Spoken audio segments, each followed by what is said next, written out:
Good morning, good afternoon, everyone. Today, April 15th, 2025, and we have a very secure edition of the Mastering Meraki Enterprise Networking. Today, AlgoSec is going to be joining us, and we're going to be talking about identity, segmentation, and secure end-to-end user experiences. My name is Jeff Gelino, and I'm going to be your host today. Uh, and just a brief kind of overview of our agenda, how we're going to be spending the next 60 minutes together. Well, we're doing the introduction now. So if you're here now, well, we're doing it. Sean White is going to be joining us for the first half of the segment, and he's going to be talking pretty specifically around user identity and then dynamic segmentation and dynamic micro segmentation in the access layer. So the second half of this call, we're going to have AlgoSec engineer Paul Crutchfield joining us. Paul is going to be talking about end-to-end policy visibility and assurance using the AlgoSec platform. And so this is going to be a really great session. And so hopefully everyone gets a lot out of this. So there is going to be, there's a chat that is open if y'all want to talk to each other. If you do have questions, please do put them in the Q&A. The Q&A is threaded, and it allows our experts on the panel to do a little bit better job, replying to any questions that y'all might have. And at the end, we'll have a call to action and a closing. And then the last thing I'm going to do here, again, is just, introduce the presenters. So again, my name is Jeff Gelino. I'm an engineer with the solutions engineer with the Cisco team. Our first presenter is going to be Sean White. Sean is a technical marketing engineer with Meraki. And then our second presenter is going to be Paul Crutchfield. Paul Crutchfield is actually the director of sales engineering over at AlgoSec. And so, I don't want to take up any more of these guys' time. I think we have a jam-packed session here. And so, Sean, whenever you're ready, you can steal the ball away. We can get us started. All right. Is it showing my slides? We got you up. Perfect. All right, perfect. So today we're going to talk about micro-segmentation. With you'll hear it called different things, but TrustSec, adaptive policy. TrustSec is the traditional Cisco standardized way of doing it. Adaptive policy is the same thing, but that's what we call it in Meraki. TrustSec equals adaptive policy equals TrustSec. So you'll hear those two terms, but just know they are the same thing. So if I happen to slip and say one versus the other, just keep in mind they are the same thing here as we go through. So just to kind of start out with, how do we traditionally segment networks today, right? A lot of hands in the cookie jar. We're creating subnets and VLANs for things. Well, what does that cause us to have to do? We have to create a VLAN. We have to create IP addressing. We have to build a DHCP scope. We got to build the VRRP redundancies, any types of routing redundancies, static ACLs on the VLAN interface. All these hands in the cookie jar, different parts of your networking teams that need to be involved just to create a VLAN. And how secure actually is that VLAN? That VLAN only controls things VLAN to VLAN, not within the VLAN. Within the VLAN, say Jeff and I are on the same VLAN and we're on the same switch. He's on port 1, I'm on port 2. If I try to talk to him and he tries to talk to me, what's a switch do? It switches it port to port through the front end ASIC, and it never hits any of the security policy enforcements unless you use a private VLAN. If you have used private VLANs before, you will know that the struggle is real and that's not fun, and a lot of people don't use it. So we took a step back and said, okay, how can we go about this in a more scalable, centralized, distributed fashion? So if we look at today, the traditional state of role-based access control is there's high operator intervention. There's not a lot of places on the network where the enforcement can be done. There's a lot of choke points in the network, and there's a lot of network management that needs to be done. We wanted to take this little complexity cube, and instead of having it be in this big rectangle that stands tall and wide, we wanted to crush that thing down and make it a lot easier to use. So now we wanted to say less operator intervention, but able to not have as many choke points and be distributed. Your enforcement is distributed across the entire network. So how do we do this? We do this by using an SGT, a security group tag. Now, what is this security group tag? It is a tag that denotes the user's intent or role, right? So we would have, like, in this example, we have guest tags, we have building management tags, we have employee tags, finance, printers, PCI. They all get grouped into their buckets, if you will, of their roles and their intents of what they should and should not have access to. So we're gonna abstract that IP address. So right now, what do? You write access rules based on an IP address. So my PC's IP address represents my intent of what I can do. But if I log out and Jeff logs in, Jeff's not me, I'm not him, but he now gets my intent because he's behind my IP address, which isn't the best security mantra that's out there. So now, by moving to this security group tag type of enforcement, now as we log in to the devices, we get assigned this SGT dynamically. So now my intent might be finance. I log out, Jeff logs in, and he's maybe contractor. He now gets the contractor tag. And no matter where I go across the network, whether I'm on wired, wireless, or VPN, this policy and tag can follow me across the network end to end. And that's really a huge key here is of abstraction of the IP address, number one. And number two, the ability to move anywhere in your network and have that intent follow you. Your users will have the same look and feel to their security policy no matter where they go. Instead of having to interact with the networks and go through jump boxes and different things depending on where they're coming from, because we're using an IP address to base that intent off of. So what does it look like from a very quick level of an application access control? So here we see kind of the same picture we had before. So now instead of having all these segments in the building, now we have one segment. Whether that's 1/24 or whatever you happen to use. Now we have 1/24, but we have all the different user-based intents that live within that particular subnet. They get their tag based on what their intent is, and the switch is able to enforce this policy based on what you configure. And we're going to see more about this here in a few slides. But another key to this is done at wire speed. So you'll hear, a lot of FUD from our competition, and our competitors will throw a lot of things out there. But this is done at wire speed in our boxes. So when you enable this, you're getting this. There's no performance impact to any of the Cisco hardware by enabling this feature and functionality on your network. So how do we get these tags onto the users? We have to classify the users and/or devices, because the devices is another big part of the network. I have a printer, can't authenticate, but I want it to be a printer that with a tag and its intent saying you can only talk to the print servers. So if somebody comes into my network and wants to compromise my network, let's face it, they're not going to go try and log into somebody's PC.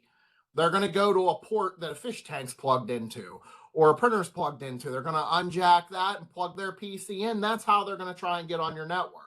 Those are really where the majority of security functions need to lie. So we have two different ways. We have dynamic and static.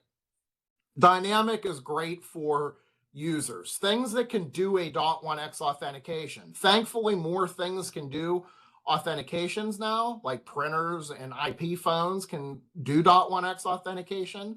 So anything that can do .1x authentication, we will do an 802.1x assignment or a web auth. You can do a web auth portal, splash up and do it, or MAB/profiling. And if you don't know what that is, we're speaking specifically kind of towards Identity Services Engine. And with Identity Services Engine, it has the ability to say, hey, I know that's an HP LaserJet 2100L connected to port 1. So you can go in and say, okay, if my device is a printer, an HP, blah, blah, blah, I want it to get the printer SGT that then has the policy that says it can only get to these things. So then for those things that can't do the dynamic authentication, what can we do? There's still workarounds for that. We can do VLAN to SGT. So some people are very good at VLAN hygiene, if you will, of saying, okay, VLAN 10 is printers, VLAN 11 is IP phones, VLAN 12 is thermostats. You could say, okay, well, I already know that if it's in that VLAN, it's this. You can say anything in VLAN 12 gets the IoT thermostat tag. Anything in VLAN 10 is an IP phone, gets the IP phone tag. We can do a IP address to SGT mapping. We can say this particular IP address gets this tag. No matter where on the network, if that IP address pops up, it gets this tag. We can go on to the physical interface, whether it's layer 3 or layer 2, and say int gig 101, anything connecting to gig 101 gets this particular tag. We can also do subnet to SGT. We can basically, I always kind of say it's like an extranet. Like if Jeff's advertising routes to me, I can say, if I learn these routes via the RIB from Jeff, then assign it into this SGT. So anytime you're connecting routers, you can actually do classification based on routes that are learned via the RIB, which is pretty cool. So now we have the tag. So end device has the tag. What's the next piece of it? The next piece is the packet will be transported through the network. Now, what we do with our microsegmentation, it is egress enforcement based, meaning the packet will go closest to its destination before the packet gets dropped. Why is that? It's because if you think about it, that's a way that we can make this highly scalable. If you put an ingress ACL on a port, that ACL has to have an entry for everything that lives behind it, which is your entire network, right? So every IP address that could live in your network has to be in an ACE entry in that ACL somewhere. If we do it on egress enforcement, now the ACL only has to worry about what's living behind it, which is just its servers in a data center, or its clients in an access layer, or its clients on a wireless access point, right? So now those rules that were this big now go to this big. So now TCAM utilization is dropped in the switch. I'm guessing, customer, you don't want to pay more for your switches because you want beefier TCAM, right? So this is a way to make it scalable and more cost effective. So now we need to transport the tag. There's two ways to transport the tag. There's SXP. This is kind of the Band-Aid, if you will. It works, but we don't do it all the time. We only do it when we're forced to. So say your access layer switches are capable of doing SGTs, but your core is not for some reason. We will then basically build a binding connection between the access layer and the next hop that's capable. It's almost like BGP for security tags, if you think about it. We bring up a secure session, we exchange IP to SGT mappings between them, just like BGP would exchange routes and all the weights and identifiers. Same thing here. But what we ideally want to do, and this is software based, is the SXP. So now you can see basically this packet comes in, and now when it hits this core, it does a lookup and goes, hey, I know this IP address, and I know he gets an SGT of 50 because another switch told me about it. The switch that did the assignment told me about it. So now it'll enforce it and put the tag on the frame. Inline tagging is what we would really like to do. That is hop by hop. So as the packet moves through the network, the tag is in the packet header and moves through your network. You will hear FUD that says, oh, well, you have to use MACsec. No, you don't have to use MACsec. You can if you want to, but you don't have to. The reason that some people will say that is part of the ASIC's capability of doing secure group tags makes it capable of doing MACsec also. But they're two separate different things. So you can do both if you want. But basically think of inline tagging as that tag goes hop by hop throughout your network. So now what's this look like in a flow diagram-ish? So user flow. User comes onto the network. They do an 802.1x authentication. We're just going to keep using ICE as the radius server here. We'll say ICE classifies this user as employee, SGT5. We assign SGT5.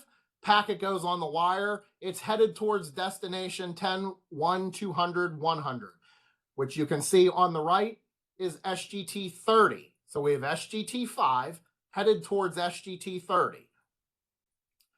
It moves through the network with SGT 5 in the header, in line.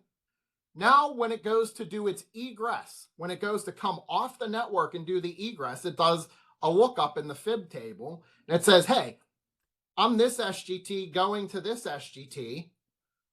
What's my policy? So you can see 5 is going to go towards 30, and whoop, my slide's not advancing. We do the fib lookup.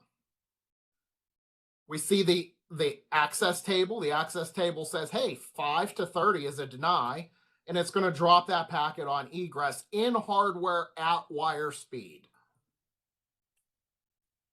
So again, kind of just to show the value of this, two big things is we're removing that we're abstracting, right? We're removing the need for these prefixes and masks, and now we're just going to be looking at protocols and ports and tags. So now it's as simple as saying deny TCP group tag 10 to group tag 20 on EQ80 instead of having an IP address. Now it could be 1,000 different subnets and IP addresses behind that SGT, and we don't care.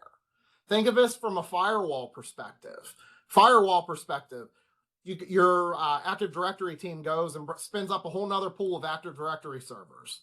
Now what do? You have to go add those 20 new addresses to every ACL in your network that uses Active Directory. That's painful. Can it be scripted? Sure. Is it still a pain? Yes. Do you want to do that every day? No. What if we had a tag that said Active Directory servers? All we have to do is when those servers get spun up is tag them as Active Directory servers. Now they're there and your policies are dynamically updated, and they already know if I see this tag coming in, this is what we can get to. So now your policy management. I had a financial customer that had 2 million lines of ACE entries on an internal firewall. We changed them to using TrustSec and microsegmentation with these SGACL rules. We took them for 2 million lines down to 275,000 lines of ACE entries that they very rarely ever have to update, only when they're changing ports or adding a brand new rule or deleting a rule. So gave their firewall team loved it because it gave them more time to do things that they actually wanted to do. Now, one of the cool parts here too about this is the switch will only request the policies that it needs. So here you can see I have 2 switches. On the switch on the left, I have only have servers with SGT 7. On the right, I have servers that only have SGT 10. It's going to request the policy from ICE. ICE is the central policy authoring engine. So you build your policy on ICE, your network dynamically retrieves the policy from the identity services engine. So now 7 and 10, switch on the left says only give me policies with destination group tag across the top, destination group tag 7. It pulls this column. This switch says I only need 10. It pulls that column. Whoop. Now, what happens if this server moves over here? This switch says I don't need 10 anymore. And this switch says, hey, I need 10. So now this switch would have both columns. This switch would have no columns. And it happens instantaneously. Soon as the devices turn up or turn down, the first or last mapping in that SGT turns up or down, we pull those, right? So that happens all dynamically. One of the very quickest wins for using this is SGT malware propagation enforcement. This is no Harry Potter sorcery magic. This is just leveraging the switch's capability to stop L2 traffic port to port within the same subnet, same VLAN, same everything in wire right in the ASIC. So now we come in, we build a basic anti-malware ACL in ICE that says, deny all the junk ports, right? Things that your security policy at your company probably already say can't happen anyway. Jeff shouldn't be allowed to SSH to my machine, nor should I be allowed to SSH to him, right? Or 3389 or all the SMB file share stuff. So we build that and we say, same tag to same tag. So let's say HR user to HR user gets the malware ACL. So now anytime two users of the same role intent try to talk to each other, they'll be allowed on, say, port 80 or whatever if it's a server-based thing. But anything that malware would use to propagate itself, we're going to deny that. So now if Jeff gets infected, comes in the next day, plugs his laptop in, what's it going to do? It's going to start scanning east-west and trying to grow, right? The network COVID is going to go east-west throughout the network and try and get me.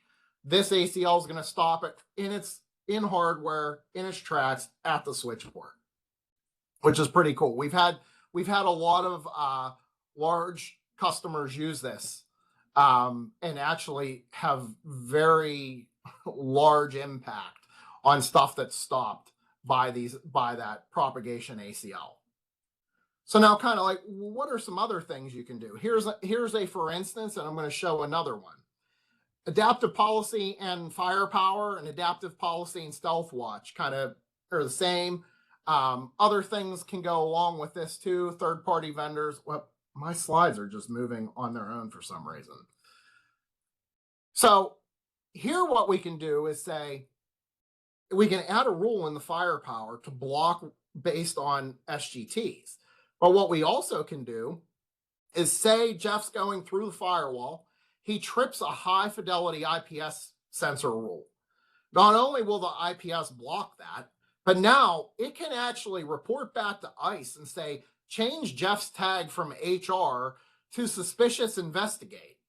So now the firewall will block that traffic, but what it can also do is when his traffic comes through the firewall again, we can also now send it through a different policy set based on its source group tag. So the firepower firewalls have the ability to change the tag via ICE and do different policy sets and enforcement based on that SGT, which is pretty cool. So kind of putting it all together just real quick, and then I'm going to jump into a live demo real quick. Put it all together. Jim comes on the network. Harry's on the network. Jim comes in. He's infected. He gets the nice little network COVID. He's now trying to get to Harry's machine. That virus is trying to spread, but the rule is going to block that. I'm not sure. Oh, here it is. There it is. I hate build slides. They never work right. So it shows this ACL now. So now that anti-malware ACL is going to stop that malware from propagating from Jim to Harry's PC automatically. Now, what about if Jim's trying to go out to the internet? That stopped the east-west, but what about that north-south traffic? So now we see his traffic is destined outbound to the data center or to the internet. Firepower sees this. It triggers an IPS rule based on malware detection or whatever. Firepower is now going to signal to the identity services engine to do an adaptive network control quarantine message, which basically is change the SGT of that device. It's going to change the tag of Jim's device now to a suspicious investigate 99, which now has limited access. Now, when Jim tries to go through to the internet, he's actually going to hit a different firepower rule set that is more restrictive, has sandboxing enabled, et cetera, from the firewall. So now we have adaptively changed what your users can and can't do when there's viral activity or malware, suspicious activity going through the network. Now, just kind of to show this real quick in action, what does this look like? So here I have two Proxmox hosts. This one's running a Linux LXC, and this one's running a Linux LXC up here. They are both that start to drop here in a couple seconds once Meraki dashboard pushes the changes to the network.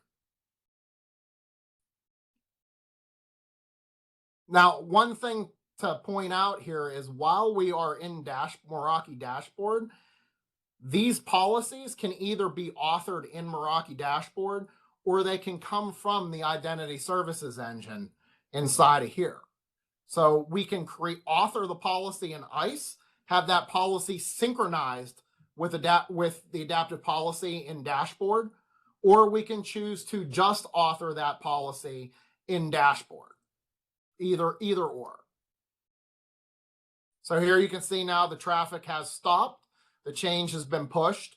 So now these two can no longer communicate with each other.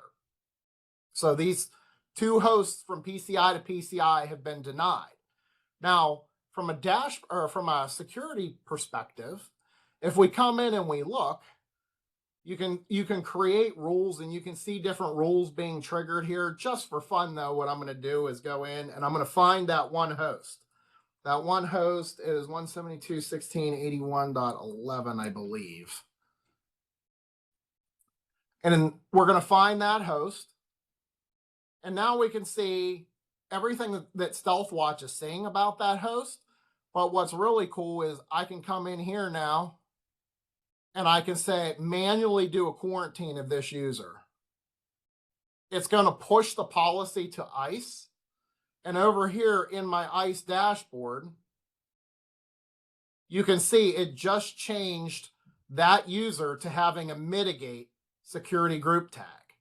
If I come back to StealthWatch and I say monitor and I show my ICE ANC policies, you can see that that user has, in that ICE cluster, has been quarantined. I can now select this user, change the policy back to none. It's going to save that. If I come back to my identity services engine, we're going to see that PCI user flip back. There we go. It flipped back to PCI user. Now, what's cool is that was a manual intervention. What if you wanted this to happen all automatically? You can actually create that. You can come in and create a response.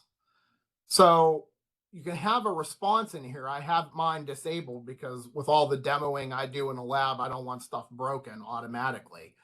But here you can see if I trigger a rule PCI to PCI, I want to automatically send a syslog to Splunk, and I want to automatically trigger an adaptive network quarantine message to the device, to Identity Services Engine, to get that user off the network. So you can actually even have StealthWatch do this automatically, just like you can have Firepower do automatically.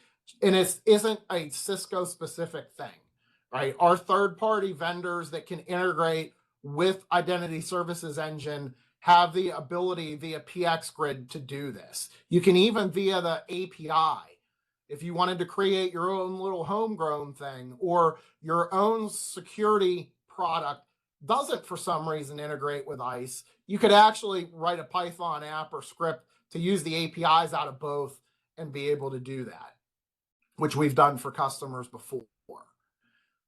One of the other things too, I'm going to selfishly showcase here for from a Meraki perspective is if you've ever seen the matrix inside of ICE for TrustSec, you'll come in here and you can see if we come into the, TrustSec policy, and I go to the matrix, this is what the matrix looks like from an ICE perspective. So it's loading sources down the left, applications across the top. You find your where your source and destination intersect. You can change the rule to enabled, disabled. You can select your SGACL. You can select just a blanket permit, blanket deny, and hit save. What we've done in Meraki now is we have replicated the matrix, but now, and I can't show this part yet because this is still in development and but being developed right now, is there'll be little dots in the corner. And if you see a little dot, that means that that cell is taking traffic. So what does that mean? Well, that means if I were to click on this, say this cell had a dot that said it was taking traffic, I could click on it. It'll open a drawer up over here. And in that drawer, I'll be able to see, when did my policy last change? Who made what change? How much traffic was affected by that change? Which traffic is being permitted and dropped? Which users are hitting that policy? So now not only do you have the ability to come into this matrix, set up your centralized microsegmentation policy, but you also have the ability to troubleshoot your microsegmentation policy all from the same widget, same dashboard. Not only is that good from a NetOps perspective, but dealing with security for as long as I have, one of the things that you don't think of as an immediate benefit is auditors. How many on this call love auditors? Not a single person, probably, unless you are an auditor, right? And the reason is they could have a good cup of coffee in the morning or bad cup of coffee in the morning, depending on what type of cup of coffee they had, depends on what type of day you're going to have. So they like to be able to have centralized places to look at policy. So now instead of you having to go pull policy from all your firewalls and all your switches with switch ACLs and RACLs and router ACLs, now you can go show them this matrix and show them your policy set in one standardized location. And this will apply to your switches, your wireless, your routers, your data center, you name it. We can integrate this in with that. And now you have one centralized place to do reporting, auditing, authoring, and auditing, which is really awesome. It's a side benefit that we've heard from a lot of customers that they really, really like. Another just kind of quick use case is when you think about it, like you think, hey, how could I actually use this in practicality? And like, do I have to shock and awe? Meaning, do I have to do everything? Does everything have to support this all at once? No. We created this that you can deploy this in a very crawl, walk, run fashion. So for instance, we had a large medical come to us that had IV pumps that had a very, very nasty vulnerability. So the FDA actually came to him and said, you guys have a month. You need to isolate these IV pumps. Well, these IV pumps were on the same SSID wirelessly as everything else that were in the patient's rooms. So the immediate thing was, oh my goodness, we got to spin up another SSID, reconfigure the IV pumps, all this manual intervention stuff. So we said, no, you don't have to do that. Well, how are we going to do that? We're going to do that with microsegmentation with TrustSec and adaptive policy. Well, what do you mean? Well, we're going to just, only thing on your network that needs to have tags are IV pump server. That's it. So we create a tag for IV pump server. We permit the two to each other. We deny everything else for that. And it goes, FDA comes in, they're happy, it satisfies the requirement, and we're good to go.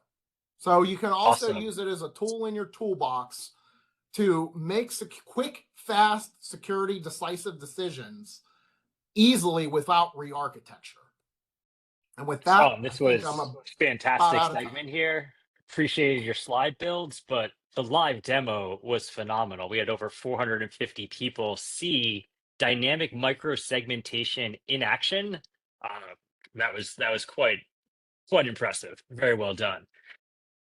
So we focused a lot about users to devices and kind of that east-west segmentation at the access layer for the first half. I'm going to hand it over to Paul Crutchfield with the AlgoSec team, and Paul's going to talk about their platform and how they can continue to drive end-to-end value, for our security-conscious customers.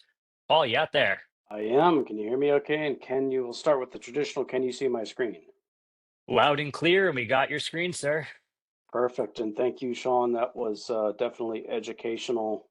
Sean has basically taken us through a mini masterclass on really how to make policy decisions based on the user. So who's coming into your network, what they should they be able to access based on that. We're going to kind of shift gears and take it to sort of the other side of the coin on what is that user accessing. And that is typically applications. So over the next 20 minutes or so, I'm going to take you through, it's a slightly different way of looking at how you can manage your security policy through a stronger understanding of your application connectivity. So let's jump in. The setup, of course, here in terms of what are the problems we're solving. Everybody's probably familiar with digital transformation. That has certainly accelerated over the last few years. Started with mobile, accelerated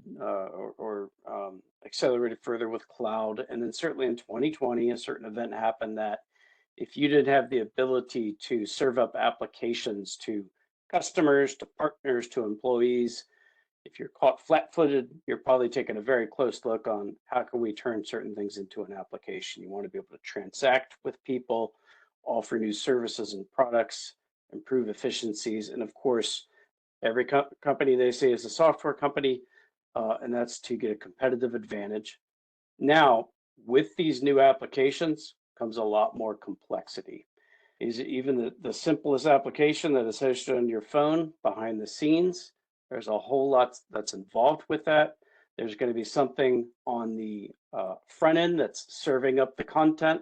It's reaching into the back end on another tier for a lot of the logic microservices that are serving up very specific pieces of that app that's typically containerized. And in many cases, it's going to be tunneled back to data that's still housed in a data center. And so you're dealing with a lot of hybrid networking.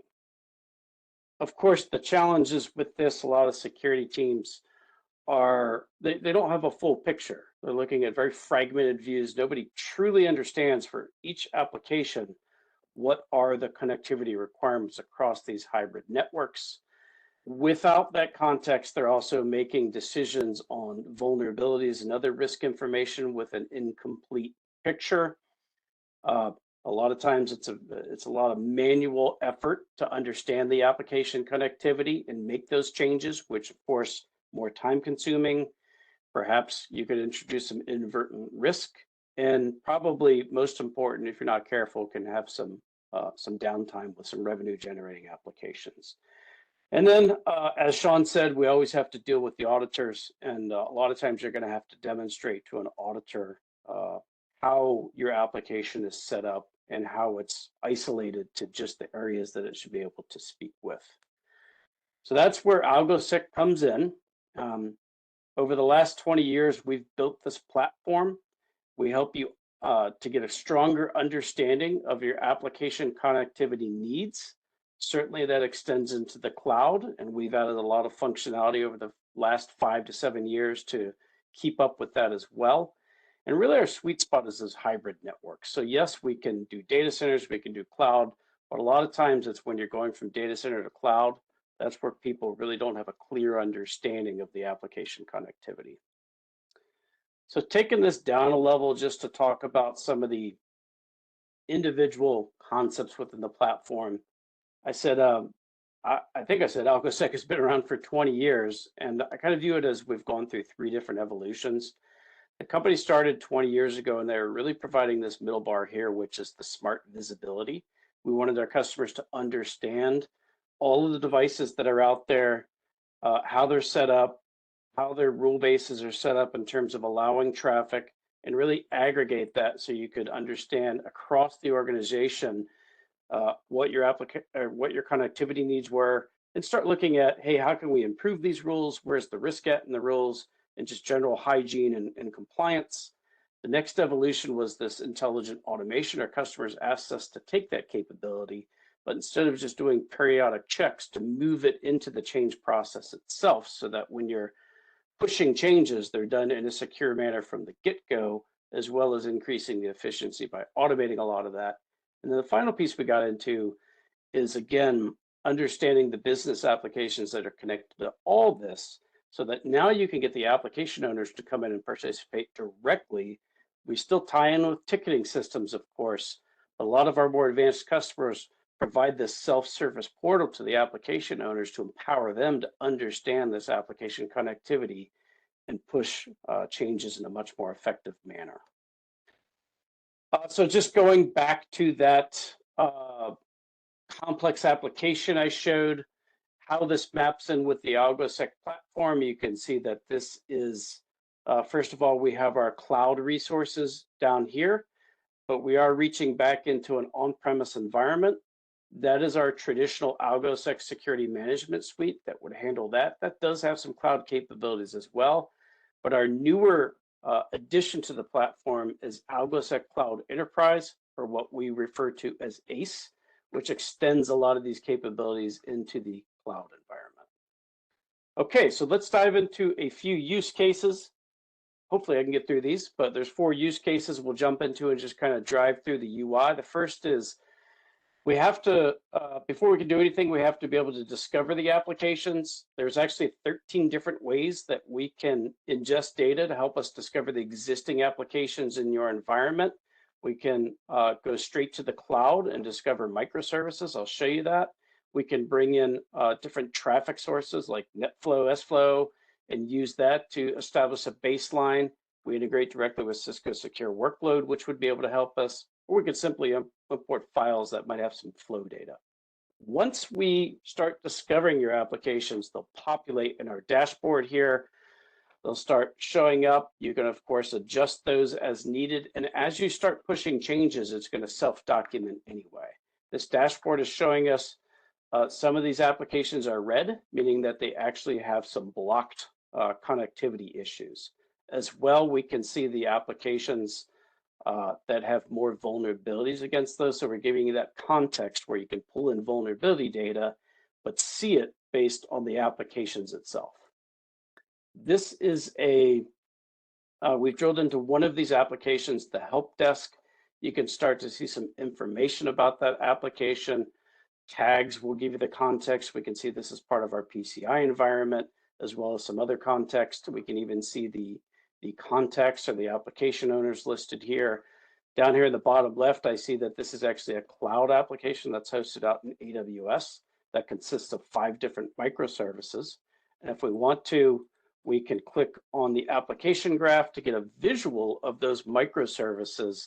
So this is those 5 microservices sort of abstracted. I can see the criticality of each of these. If I wanted to drill into one of these, I can do that. Now we see the actual cloud elements involved. So this EC2 instance is at the middle of this now, but of course, all of these compute instances are connected to different cloud resources. This is where they get their storage, their networking, even their security policy. This is the security group. I can see that this particular EC2 instance does have internet connectivity. We even bring in other elements that are not associated with the network, such as identity and access. Now, this is kind of going back to that help desk application. We wanted to show you that when you move to this model of controlling your security policy through these applications, a big use case for us is rule recertification. Instead of recertifying at the individual rule level, we can certify entire applications. So you can periodically ask these application owners to come in, review things, and they can simply recertify the application, which is going to flow down to all the rules that are tied into this application. This is, Sean got into the segmentation related to PCI. This application is connected to PCI. You can set up profiles in AlgoSec so that we understand the different zones in your network, and it will allow us to see when an application is reaching across zones that it shouldn't be, and bring that up as part of a check when you're pushing changes. Okay, next section we'll get into is prioritizing risk mitigation. So we have the context of the applications. Now we can revisit one of these microservices and take a closer look at the actual risk that's there. We can see that this EC2 instance has 2 critical network connectivity related risks. When I drill down on that, I can see that the problem here is we're actually allowing a lot of traffic through from an any rule. And if we click through on the risk details, we can see a list of those rules. That one is at the top. This is actually affecting quite a few different EC2 instances that are out there. And here's the rule. This will get you in trouble every time because your source is set to 00 with the entire port range. So that's saying, hey, you probably want to adjust that. You're allowing too much connectivity into that compute instance. We also get into, it's not just network connectivity risk. We'll get into the compute risk itself. In this case, we have a role that is out there that's simply never being used. So we're saying, hey, you might want to look at removing that unless you plan on using that in the future. This gets back into the data center. And I think I said before, we have the ability to pull in vulnerability results and then overlay that with the applications themselves so that you can see how these lay out across these different servers in this application. We also identify the unscanned servers. So this comes into play in the next section when we're pushing changes. We'll want to review what is the risk if we make this change. In this case, we have some unscanned servers we might want to ask the vulnerability management team to hit so that we have more visibility there. All right, changes. This gets into our intelligent automation. If I look back at the application and our AppViz module, this CRM application is in a draft status because it has changes that are being proposed right now. The change that we've put into place, that we've introduced, is simply moving the time clock server from our internal time clock out to Amazon. And this is just showing us that that request is open. It created a project that will now work within as we go forward. We can see all of the pending change requests for this application. You can see the status of these requests. Some of these have been marked as already works. So the application owner asked for something. We said, hey, you're already good there. So immediately more efficient. You're not dealing with tickets back and forth. Now, the first step in our change process is to plan for the change. In other words, understand which devices are involved. In this case, we have 4 devices that are actually blocking that proposed connectivity change right now. We can bring up a network map if we needed to understand where those 4 devices are within our topology. That's being shown right here. And from here, we could move forward and you can always add more manually if you needed to, by the way, but you can confirm, yes, these are the devices that are in scope within this change. It's going to mark that to approved. And then the next screen, I'm sorry, it's going to mark it as, it's going to move it into approve. The next screen is where a separate person probably comes in to say, okay, let's take a look at this change and the risk that's being introduced. In this case, they would need to see the vulnerabilities and maybe review these vulnerabilities to make sure they're not opening too much risk to those. Right down here, you can see it's calculating some other risk that will show on the next screen here. And this is where we use those PCI zones. So what we're saying here, if you approve this change, you're going to have a problem with PCI because you're actually dealing with something that's in the PCI zone. But nonetheless, for the illustration of this this demo, we're going to approve this. Probably wouldn't want to, but we'll approve that. It's marked as approved. Now we need to get into the implementation. So you notice we haven't even gotten into firewall rules yet. We just based on the application connectivity that's needed.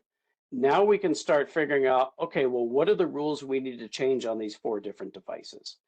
We're going to provide you with our recommendations. So that's the logic that we have in place. We'll say, hey, we're familiar with the rule set. You should add a rule before number 44 with these 2 new objects that you're going to create. We can even edit that and see more specifically what we're talking about. And then there's another device up above here, this SRX firewall. We'll go ahead and give you the proposed changes for that as well. Once you figure out that, okay, we've staged the changes we want to make, in a lot of cases, you can automatically push that. So this is where we can potentially get into full automation with a lot of the devices that are out there. If you want to keep that manual so that you're going out there to make the changes, we can do that as well. In that case, you would just mark all these as implemented. The next stage is going to be a validation where we're actually getting log data back from these firewalls and other devices so that we can confirm that the change has taken place. In this case, we marked that as implemented. We never actually went out and made the changes. And through that log data, we've actually confirmed that these changes have not been put into place.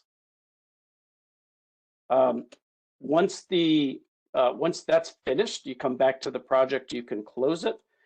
And when you go back to look at a closed project, you notice you have this decommission option so that if you wanted to back that out later, you could hit decommission. It wouldn't actually back it out. It would just create a new project based on the knowledge of the previous changes that were made. Okay, home stretch here, reporting and compliance. This gets into our base module that has always provided this. We want to understand all the devices that are out there, making security policy decisions, typically firewalls, but it can also include routers, particularly routers with ACLs. But we're going to want to understand how the traffic flows across your network and model that out so you can see in this network map what that network looks like. We can choose a device over on the left side and it will reorient that map to have this particular router in the middle. And then we can choose any of the firewalls here and start understanding per device, what are the risks on that firewall and how can I optimize the policy that's in place. This firewall is rated at a 46% right now. And you can see down here, the specifics sorted based on what's impacting that score the most on some of the changes you'll need to review. Here are risky rules. So these are rules in and of themselves on the firewall that are causing risk. And the next screen, we can see that this rule has a vulnerability score of 42. So these vulnerabilities that we've imported, this is the rule that's causing or that's creating the access to those vulnerabilities. So if, maybe we have a patch window, in the meantime, we want to adjust this, we can go ahead and clear that up. The next section is just rule cleanup. We take a look at the rule set and identify rules that are already covered by prior rules, rules that you might be able to consolidate, rules that aren't being logged, basically just general hygiene options out there for your rule set, as well as cleaning up the rules so you can potentially optimize the performance of the firewall itself. Now we get into some of the more compliance related reports. This is our internal best practices for this firewall. We're saying it's 79% compliant. The next section is going to compare that against different regulatory compliance standards. You can see against PCI, this one would be PCI 4.0 would be 64% compliance. And we provide a number of other compliance standards as well. This is giving you the details in the case of PCI. And by the way, in this case, we're not just looking at rules, we're looking at the configuration of that firewall. So it includes a lot of other items as well. In fact, in this one, you can see, might be the next screen, but you can see that we're looking at a configuration item that needs to be changed. Otherwise, it's going to continue to fail. And here is a summary dashboard of based on your compliance findings. We show you over time, your compliance, how you're doing. This section, we're actually storing all this in an Elastic backend. So we provide a number of customized dashboards. And here's an example of one of those dashboards that is, again, providing you with findings over time, as well as some other illustrations just to drill into the compliance itself. All right, got through it. So in summary, again, we're taking a slightly different approach. A lot of people know the AlgoSec from 10 to 15 years ago, where they thought of it as a firewall management company. We still do that, but with our application connectivity as well as our intelligent automation, we can offer a lot more. And we can do it in a much more efficient manner where you can get your application owners in participating directly. Last slide I'm going to close out with, of course, we have a strong partner ecosystem that we support. And of course, across the Cisco portfolio, we have a number of integrations, particularly with ACI. We can help you understand the application connectivity needs and drive the ACI contracts in there. And that is it for me. I want to thank you for your time. And Jeff, I'll pass it back to you to take us home here. Yeah, awesome. Thank you so much, Paul, for that demo and walking us through that. And, I think the way we used to think of security, within the four walls of an office is just flipped upside down now with users being hybrid and applications being hybrid. So just that was really, that kind of changed the way I think about it, just picking up my phone and getting to like a Cisco app internally. For everyone on the WebEx, thank you all so much for joining. Appreciate all the great feedback in the chat space. I also love the interactions that we've had with y'all and the questions. We were able to answer some of the questions. We are going to be working with the panelists to get through the last of them, and we will absolutely include those in our email follow-up. So, stay tuned to your email. We are going to be providing a copy of the recording of this session, as well as, some contacts so you can get in touch with both your Cisco as well as your AlgoSec teams. So this journey does not have to end today. We can continue to continue this conversation in a more in a deeper dive session. And then one last shout out here. This Mastering Enterprise Networking is a series, and we're going to have another event next month in May. Keep a lookout for that, and join early, join often, and look forward to seeing y'all next month. Thanks again to Sean White and to Paul Crutchfield, our presenters.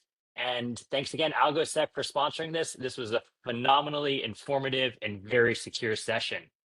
Everyone out there, have a great rest of your day and take care.